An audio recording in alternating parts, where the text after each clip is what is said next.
Okay,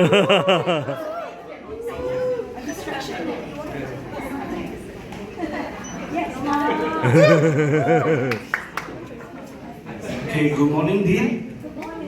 My dear brother and sister. 조산. Okay, before we get into this, shall we look to the Lord in prayer? Yeah.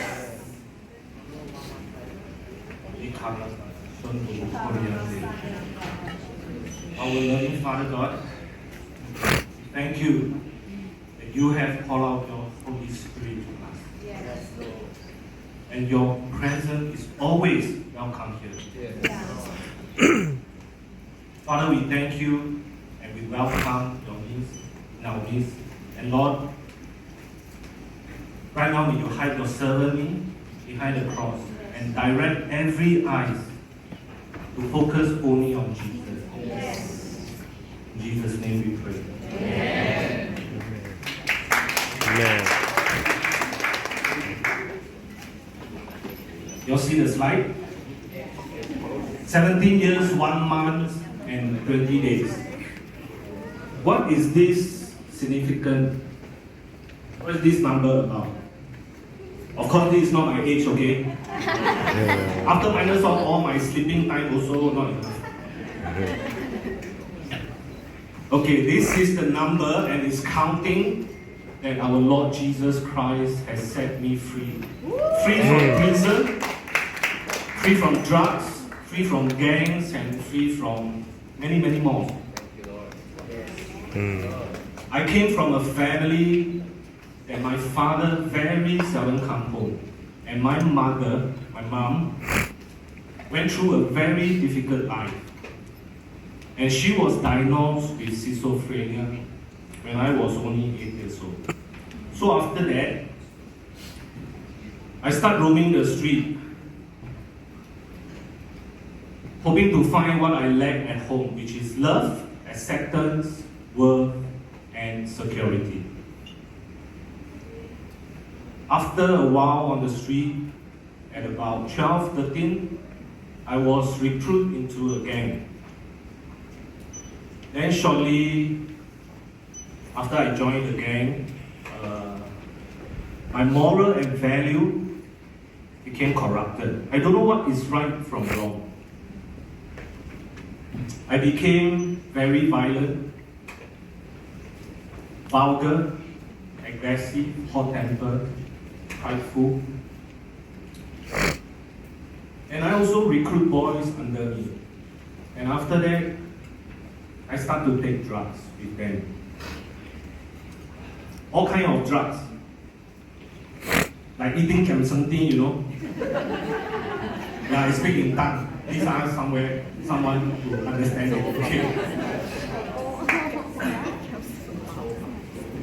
I'm taking all kind of drugs. You can name it. Most likely the drugs, I have used it. You can imagine just at the age of 15, I was already introduced to heroin. And at the same year, I was placed under police supervision. Then at the age of 18, I started my prison life. No NS, huh? I started my prison life from 18 to 32. I was in and out of the prison for 4 times. For a total of about 11 years, and I also received 6 strokes of the cane. I was convicted for many, many crimes. Drug possession, consumption, gang fight, robbery, and many more others. I was labeled as fast relapse, hardcore, hopeless, never change. Okay, fast forward. I accepted Christ during my 3rd imprisonment.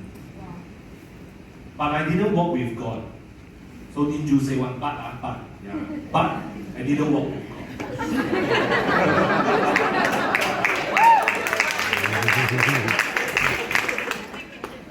Okay. You are a Christian. Yeah, that's me, okay? That's me. So few months after release from the prison, I was back on drugs, on gang, And then I was caught, then went to prison again. During my 4th imprisonment, I went into depression. At that time, my 2 cellmates is a non-Christian. But one of them have a devotional book called Our Daily Bread. And God used this book to shine His glorious light into my darkness. I don't know why that one day I just pick up the book and read.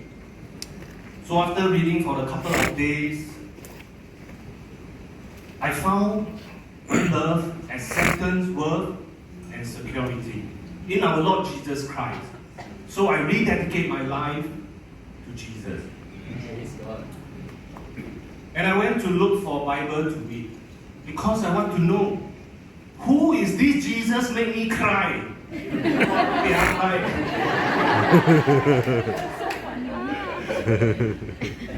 So I went to get 2 Bibles. I went to get 2 Holy Bible, one England one China one.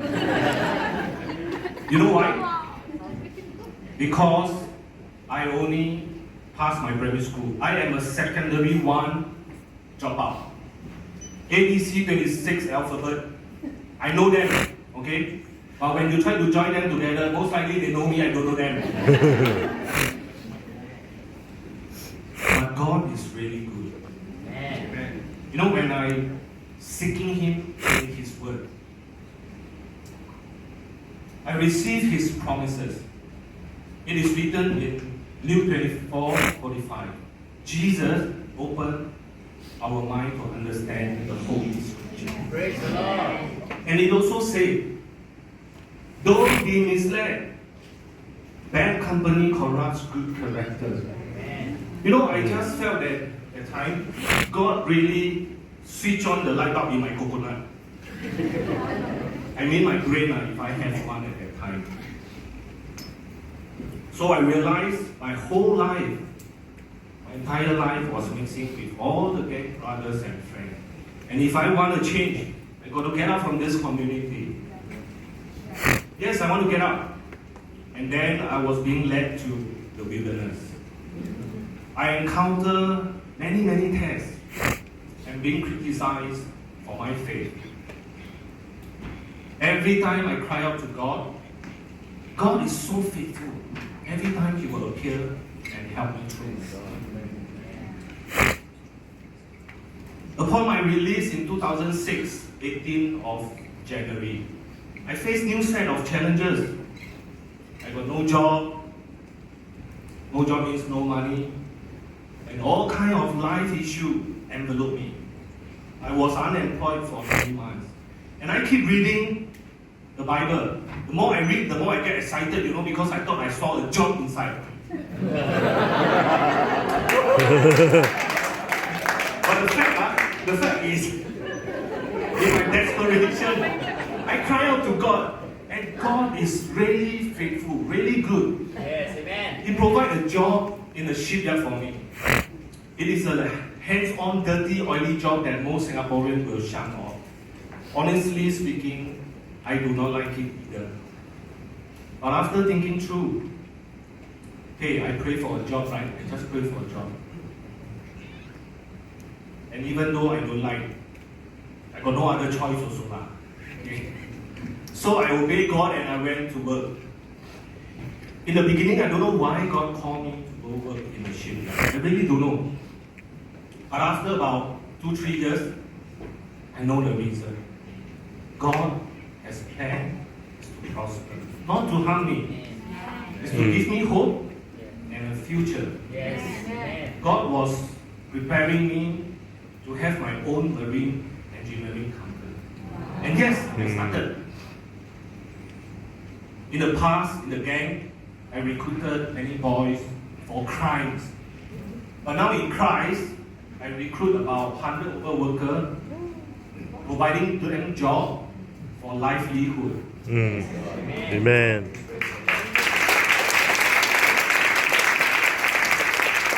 And God knows that I'm lonely. And He blessed me with a wonderful wife. No wonder we will have this wonderful wife. we have 4 children. And rest assured, I'm not going to take over the trophy from our dear Serene. She still has a trophy.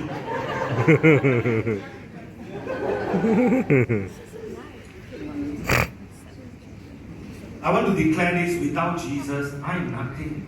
But with Jesus, I have family, I have financial freedom. I become not violent, not vulgar, not so hot-tempered like my younger days. I am eternally grateful to God. And then this question impressed me. What is the will of God? We know David and Goliath's story very well. David went to the stream to choose 5 stones when he faced Goliath. The word choose. David had to choose because not many stones in the streams